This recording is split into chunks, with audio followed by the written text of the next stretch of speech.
오늘 말씀은 요한계시록 6장부터 시작된 7개의 인이 떼어지는 이야기의 마지막입니다. 그리고 그 7개의 인이 떼어지면서 시작된 심판의 마지막이기도 합니다. 오늘 본문 1절은 이 일곱 번째 인이 떼어질 때 하늘이 반시간쯤 고요해졌다고 기록합니다. 이 하늘의 침묵이 앞으로 있을 심판을 더욱 두렵게 만듭니다. 숨죽이고 지켜보면서 어떤 일이 일어날지, 그 일어날 일을 우리가 감당할 수 있을지 지켜보게 하는 것입니다. 7번째 인이 떼어지면서 시작된 하나님의 심판은 성도의 기도에 의해서 시작된 심판이었습니다. 오늘 말씀 3절에서 5절까지의 말씀을 함께 천천히 읽겠습니다. 또 다른 천사가 와서 제단 곁에 서서 금향로를 가지고 많은 향을 받았으니 이는 모든 성도의 기도와 합하여 보좌 앞 금제단에 드리고자 하니라. 향연이 성도의 기도와 함께 천사의 손으로부터 하나님 앞으로 올라가는지라. 천사가 향로를 가지고 제단에 불을 담아다가 땅에 쏟음에 우레와 음성과 번개와 지진이 나더라. 아멘. 천사가 가진 금향로에는 모든 성도의 기도가 담겨 있었습니다. 그 성도의 기도가 하나님 앞에 올라간 후에 땅에 부어지자 우레와 음성과 번개와 지진이 시작된 것입니다. 여기서 성도의 기도는 요한계시록 6장 10절에서 순교자들이 했던 기도, 자신들의 피를 갚아달라는 그 기도입니다. 하나님께서 순전한 사랑과 진실된 삶으로 충성을 다했던 이들의 기도를 외면치 않으시고 이 심판의 때에 들어주셨던 것입니다. 어제도 말씀드렸듯 요한계시록은 박해와 핍박 가운데서도 하나님 앞에 자신들의 믿음을 지키고자 했던 이들이 먼저 읽었던 편지입니다. 이들은 하나님을 위해 피 흘리기까지 믿음을 지킨 순교자들의 기도를 자신들의 기도로 여기며 함께 기도했을 것입니다. 하나님, 순교자들이 피 흘리며 주님을 따랐던 것처럼 우리도 오늘 하나님 앞에 신실한 삶을 살아가고 있습니다. 그들처럼 목숨을 드리진 않았지만 목숨을 드리기까지 주님을 사랑하고 우리의 삶을 드리고자 합니다. 주님, 그러니 우리의 이 수고와 헌신을 기억하여 주시옵소서 라고 고백하며 이 편지를 읽었을 것입니다.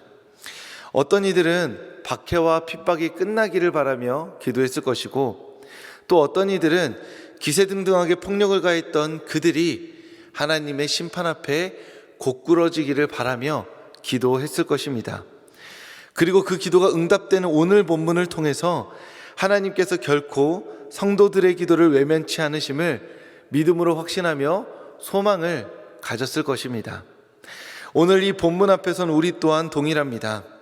하나님 앞에서 믿음을 지키며 간절한 기도 제목을 가지고 이 자리 가운데 나온 우리의 기도를 하나님께서는 외면치 않으실 것입니다. 그리고 반드시 응답하실 줄 믿습니다. 하나님의 사랑을 도무지 확신할 수 없게 만드는 사람과 상황, 삶의 환경들 가운데서도 하나님께서 우리를 고아와 같이 버려두지 않으신다고 믿는, 그렇게 드리는 우리의 기도를 하나님께서는 반드시 응답하실 줄 믿습니다.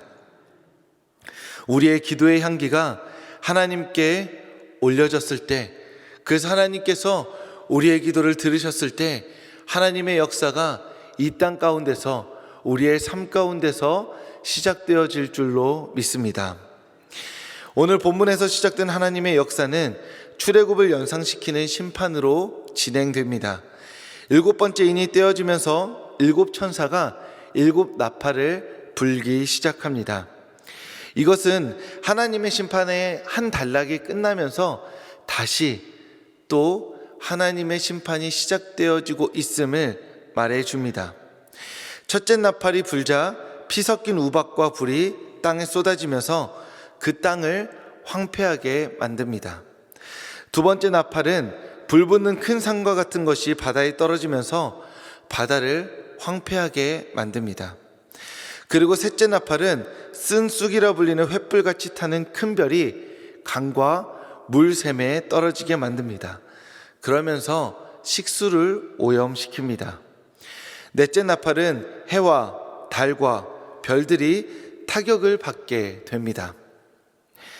이 총체적인 심판들 앞에서도 여전히 우리의 소망이 되는 것은 하나님께서 이 심판 가운데서도 오로지 온전한 3분의 1을 남겨두셨다는 것입니다.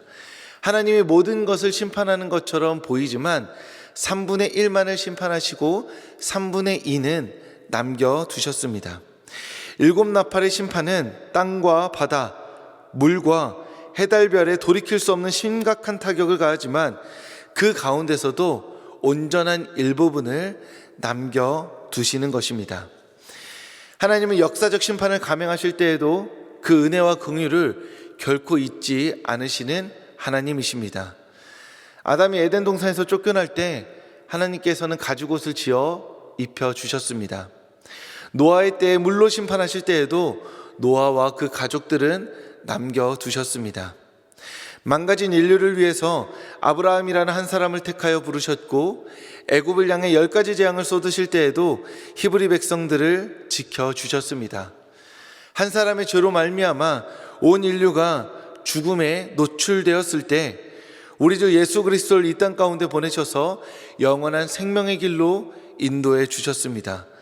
하나님은 꺼져가는 등불을 끄지 않으시고 쓰러진 갈대를 꺾지 않으시는 은혜와 자비의 하나님이신 것입니다.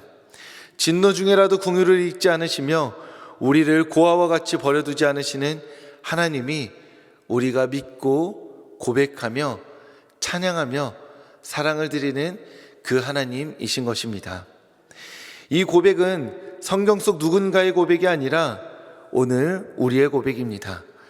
혹여 우리가 하나님의 심판에 노출된 악인이라 할지라도 하나님은 우리를 심판하시면서 그 안에서 회개하여 돌이킬 마음의 자리를, 기회를 남겨두십니다. 우리를 향해 진노의 손을 드실 때에라도 마지막 순간까지 회개의 기회를 허락하시며 하나님의 자녀답게 살아갈 그 기회를, 그 손을 내미시는 분이 바로 우리의 하나님이신 줄로 믿습니다. 심판대에 놓인 악인에게도 그러하실진데 하나님의 자녀된 우리에게 하나님은 좋은 것으로 응답하시는 분이심을 우리가 믿음으로 고백하는 것입니다. 이 모든 심판의 말씀들은 하나님을 두려워하며 고개를 숙이며 벌벌 떨기 위해 우리에게 주어진 말씀이 결코 아닙니다. 이 심판의 하나님께서 우리 가운데 오시기까지 우리에게 주어진 삶으로 하나님 앞에 돌이켜 진실된 사랑의 삶을 살도록 하기 위해 주어진 경고의 말씀인 것입니다. 그래서 오늘 우리에게 주어진 이 말씀들은 하나님의 심판이 너무 두렵습니다 라고 고백하기 위해서 우리에게 선포된 말씀이 아니라 하나님, 이 경고의 말씀들을 우리에게 선포해 주셔서 감사합니다. 우리 가운데 죄악을 주님께 돌이키겠습니다. 주님을 사랑하지 않았던 그 삶의 부분들을 주님께 드리겠습니다. 그러니 나의 삶을 받아주시고 내가 다시 한번 주님 안에서 거룩하게 살도록 우리의 삶을 인도하여 주시옵소서 라고 고백하라고 오늘 이 새벽 우리에게 주시는 하나님의 말씀인 것입니다. 새벽 예배에 오신 성도님들, 이 하나님의 말씀으로 두려워하기만 하는 것이 아니라 회개로 초청하여 풍성한 생명의 삶으로 인도하시는 그 하나님의 사랑으로 이 하나님의 말씀을 읽고 순종의 삶을 시작하시는 성도님들 되시기를 바랍니다. 무서운 심판의 말씀 너머에 자녀된 우리를 온전케 하시는 하나님의 사랑의 손길을 발견하고 느끼고 그 손길을 붙잡는 성도님들 되시길, 오늘 하루 되시길 주님의 이름으로 축복합니다.